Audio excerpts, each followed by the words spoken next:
I present you. അല്ലെങ്കിൽ വേണ്ട. See for yourself. ഇന്ന് മലയാള സിനിമയിൽ ഉണ്ണിമുന്തൻ ഉണ്ടെങ്കിൽ 10-21 വർഷം മുന്നേ 21,000 രൂപ അഡ്വാൻസ് കൊടുത്തിട്ട് സിനിമയ്ക്ക് സൈൻ ചെയ്ത വ്യക്തിയാണ് ഈ മേജർ. അയ്യോ ഓർമ്മിപ്പിക്കല്ലേ പൊന്നെ.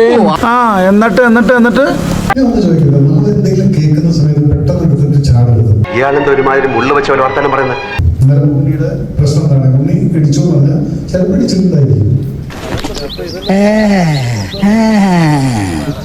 സ്റ്റേറ്റ്മെന്റ് കൊടുത്തിട്ടുണ്ട്. അതായത് കണ്ണാടി പൊട്ടിച്ചു, അടിച്ച് ദേവോദര ഏൽപ്പിച്ചിട്ടില്ല എന്നാണ് ഉണ്ണിമൂന്നൻ. കറക്റ്റ്. ഭയങ്കര ടെക്നിക്കാണ്. കണ്ണാടി മാത്രം പൊട്ടിക്കുന്നത് അത് സംഭവം.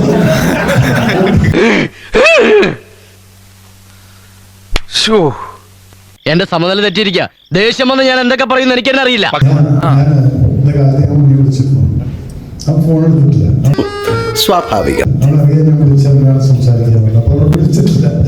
ഇത്രയും കാലമായിട്ട് ഈ നീർക്കോലിക്ക് ഒരു ഇമ്പ്രൂവ്മെന്റ്സ് ഉണ്ടായില്ലല്ലോ. ഉണ്ണിമൂന്നൻ കണ്ണാടി മാത്രമേ പൊട്ടിച്ചിട്ടില്ലെങ്കിൽ അങ്ങനെ തന്നെ ആയിരിക്കും. കുന്തിരിക്ക എനിക്ക് ഇഷ്ടമാണ് എന്ന് വെച്ചാൽ അതിന്റെ മൂട്ടിലിട്ട് പോയിക്കരുത് കേട്ടോ. ഇങ്ങനെ പോയാ മിക്കവാറും എന്റെ കയ്യിൽ ഞാൻ തല്ല് വാങ്ങിക്കും. ഉണ്ണി കേൾക്കുന്നുണ്ടെങ്കിൽ എനിക്ക് മമ്മൂക്ക തോന്നൊരു കണ്ണാടി മിഷനായിട്ട് കഴിഞ്ഞപ്പോ ഞാനത് ഇട്ട് വരുമ്പോ പറയാം, നീ അന്ന് പൊട്ടിക്കല്ല. നീ അന്ന് നോവിച്ച് വിട്ടതൊരു പാമ്പിനെയാടാ. അത്രേ ഉള്ളൂ.